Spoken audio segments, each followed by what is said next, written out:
M. 182. Et il n'y aura pas d'homme dans la tente de la rencontre. Rabbi Yitzhak a dit, alors je me souviendrai de mon alliance avec Jacob, et aussi de mon alliance avec Isaac. Vayikra 26:2.42. Ce verset a été expliqué. Venez et voyez, lorsque les Israéliens sont en exil, c'est comme si le Saint, béni soit-il, était avec eux en exil, car la Shekhinah ne les abandonne jamais. Lorsque les Israéliens étaient en exil à Babylone, la Shekhinah résidait parmi eux et revenait avec eux de l'exil. Dans les mérites de ces personnes justes qui sont restées dans le pays, elle a résidé dans le pays et ne les a jamais quittés. Rabbi Yehuda a dit, puis la reine retourna auprès du roi et tous retournèrent pour être dans le banquet de joie du roi. C'est pour cela qu'on les appelle les hommes de la grande assemblée. La grande assemblée, comme Malkout l'a appelée, est sûrement revenu de son statut diminué pendant l'exil pour retrouver son prestige. 29. Alors je me souviendrai de mon alliance avec Jacob. Rabbi Yehuda dit que chaque fois que les enfants d'Israël sont en exil, Dieu les fait sortir de l'exil s'ils sont trouvés dignes, mais même s'ils ne sont pas dignes, il ne les oublie pas. Nous apprenons pourquoi Jacob est mentionné en premier dans le verset titre.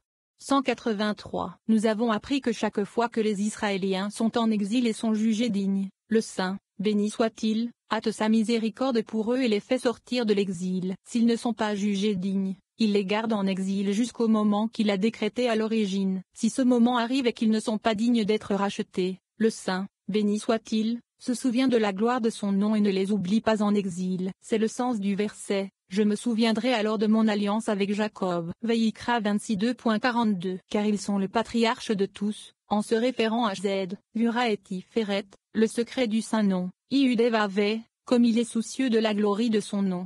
184. Rabbi Shia a dit, quelle est la raison pour laquelle Jacob est mentionné en premier dans le verset, alors qu'il est écrit, alors je me souviendrai de mon alliance avec Jacob, puis avec Isaac et enfin avec Abraham. Il répond, Jacob, Tiferet, est le principal des pères, car Tiferet absorbe en lui Z et Gura, également connu comme Abraham et Isaac. Il est l'arbre sacré, signifiant Zahir Ampin qui inclut les six fins. En tant que tel, le Vav du nom saint Iudevave se rapporte à lui, donc nous prononçons Jacob avec un Vav. Rabbi Yitzhak a dit, le Vav est pelé avec toutes ses lettres à la valeur numérique de 13. C'est-à-dire les 13 attributs de la miséricorde, car Jacob, étant Zahir Ampin, hérite de l'héritage des 13 sources de la sainte source scellée connue sous le nom de Harik Ampin. De Société Anonyme Barbe sont tirées 13 corrections de Zahir Ampin appelé Jacob et pour cette raison, Jacob est orthographié avec Vav. 30. Le Vav contient un Aleph silencieux. Nous apprenons la signification intérieure du Aleph dans la prononciation de Vav comme Vav Aleph Vav. Des déductions similaires peuvent être tirées de la prononciation de N comme Vav né du même ouvert et fermé de même. Cela nous rappelle à nouveau l'importance du prêtre dans son rôle d'éveil de la paix en haut et en bas.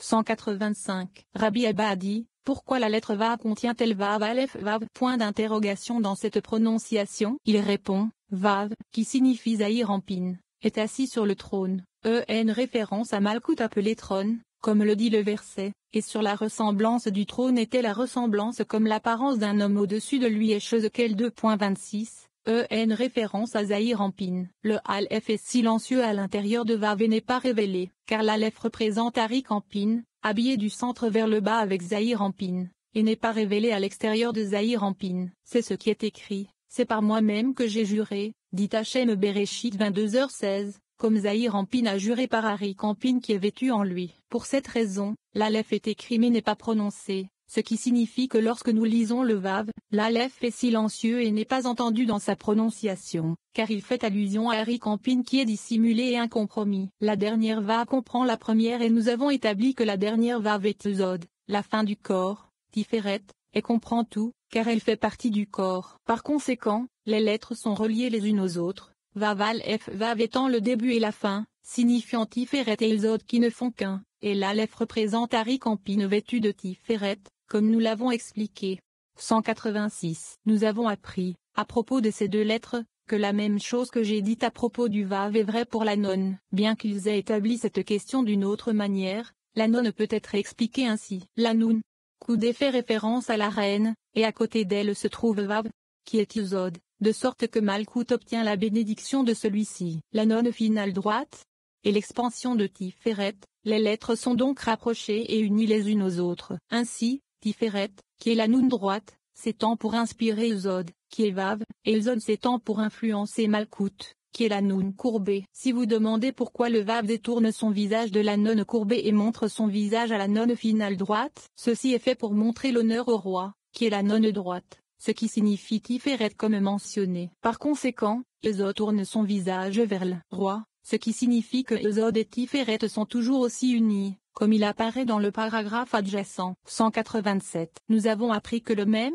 ne comprend pas d'autres lettres, car la lettre de l'orthographe complète est aussi même, mais le même est ouvert, et le même final est fermé. Le même ouvert indique Malkout lorsque le mal s'unit à elle et il est ouvert afin de recevoir l'abondance. Le même fermé indique le jubilé, signifiant Bina, dont les voix sont conceptées. Par conséquent, le même final est aussi fermé de tous les côtés et, même si cette Bina s'étend parfois, il est considéré comme un même fermé. Certains apprennent à ce sujet que ma sœur, ma fiancée, est un jardin clos, une source fermée, une fontaine scellée. Shorashurim 4h12, à savoir que le même final fermé fait également allusion au Malkout, lorsqu'il est appelé fontaine scellée. 188. Rabbi Yitzhak a dit, lorsque le roi saint se souvient d'Israël pour l'amour de son nom et rend à la reine sa position, il est écrit, et il n'y aura pas d'homme dans la tente de la rencontre lorsqu'il entrera pour faire l'expiation dans le lieu saint. Vayikra 16h17. Au moment où le prêtre entre pour unifier le saint nom et fait l'expiation dans le lieu saint pour unir le roi à la reine, il est alors écrit, et il n'y aura pas d'homme dans la tente de la rencontre. 189. Nous avons appris que Rabbi Yehuda a dit, le prêtre éveille la paix dans le monde d'en haut et d'en bas. Nous avons appris qu'il entre au premier niveau de Malkout et se lave le corps. Il quitte ce niveau pour le suivant, de Zahir Ampin. Lave son corps et étend la paix à celui-ci et à celui-là, Zahir Ampin et Malkout. Il sanctifie ses mains et elles sont bénies ensemble. En tout, il doit montrer une action ENBA pour déclencher société anonyme contrepartie ENO. Il doit montrer que les vêtements qu'il porte doivent être en accord avec ses actions et il doit viser à tout organiser comme il faut. Alors les êtres supérieurs et inférieurs seront bénis. 31. Le Iyud avec ses gravures. Rabbi Shimon explique le mouvement et la signification des lettres du saint nom.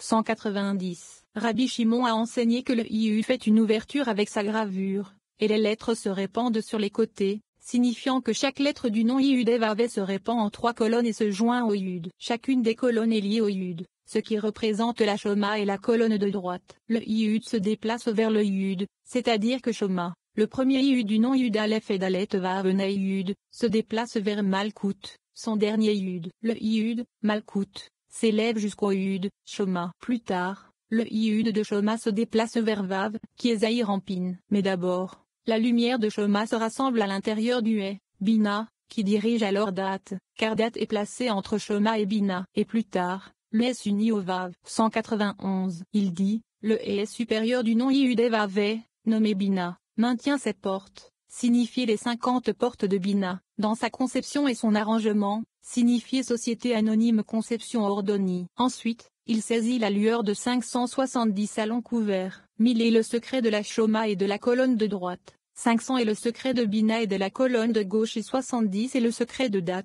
la colonne centrale. Puis le He, nommé Bina, s'élève pour être couronné 50 fois pour ces 50 portes de Bina, qui maintiennent tout ce qui est maintenu. Lorsque Bina est conçu avec ses couronnes, signifiant ces 2 couronnes, ce qui est le secret de son Dat, le visage du roi, Zahir Ampin, brille d'ici. Le vase étend à 22 gravures, nommé le nom de Zayinbet. 192. Le He orne le Vav de 70 500 couronnes, le secret de Zed, Gvura, Tiferet, Netza, Od et Elzod de Shoma, le secret de 70 000, qui est la colonne de droite. Zed, Gvura, Tiferet, Netza, Od et Elzod de Bina sont le secret des 500, la colonne de gauche, qui sont ornées d'une couronne, étant le secret de Dat qui les unit et les inclut. C'est l'essence du verset, avec la couronne dont sa mère l'a couronnée. Shorashurim 3h11. Bina est considérée comme la mère de Vav qui est Zahir Ampin. Il s'avère que le sommet du Vav est gravé de 2 sommets, nommément Shoma et Bina. Par conséquent, il y a 2 points écrits au haut du Vav, un point plus haut, faisant allusion à Shoma, et un point plus bas, faisant allusion à Bina. Le Iyud, à savoir, Shoma, descend ensuite sur le Vav, ce qui signifie que le Vav est joint au Yud comme le He. L'impression principale de toutes les gravures, c'est-à-dire la colonne centrale, entre les 2 sommets, est constituée de 70 visages ornés de haut en bas, des gobelets et des fleuris planes. L'un monte, à savoir Floir, l'autre descend et ils sont gravés l'un dans l'autre. 193. Le Iyud est lié au He. Le He au Vav et le Vav au He. L'un est lié à l'autre, ce qui signifie que le Vav, qui est Zahir Ampin, est lié au He, qui est Malkout, tout comme vous dites dans le verset, mais son arc est resté dans la force, et les bras de ses mains ont été assouplis par les mains du puissant de Jacob. Bereshit 49 2.24, dans lequel la force est Yesod et son arc est Malkout. Ainsi, Yesod Zahir Ampin est attaché à Malkout, et forte est ta demeure, et tu as mis ton nid dans un rocher de Midbar 24h21, où forte se réfère à Yesod et rocher et Malkout. Ils sont liés ensemble, l'un à l'autre, et les clés sont illuminées par l'illumination de Shoma. Tous les visages sont illuminés, ce qui est le secret des 7 faces mentionnées plus tôt. Alors tous se prosternent et tremblent en raison des jugements révélés avec l'illumination de Shoma, et ils disent, béni soit le nom de la gloire de son royaume pour les siècles des siècles.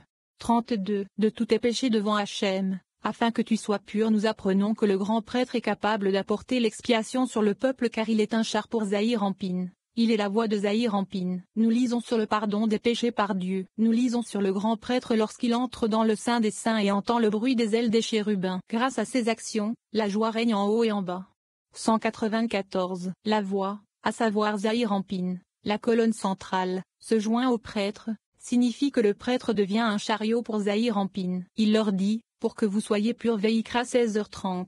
Étant un char à la colonne centrale, il peut apporter sur eux l'illumination de la Shoma qui apporte le pardon des péchés et la purification. Ni le peuple, ni aucun autre prêtre ne dit, pour que tu sois pur, sauf le grand prêtre lorsque la voix est attachée à lui, ce qui signifie Zahir Ampin. Il est alors capable d'apporter l'expiation sur eux et il proclame afin que vous soyez purs. 195. Nous avons appris de tous vos péchés devant Hachem Ibidem. Il s'interroge. S'il a déjà écrit pour te purifier de tous tes péchés, pourquoi écrire devant Hachem pour que tu sois purifié? Rabbi Yitzhak dit, pour que vous soyez propres.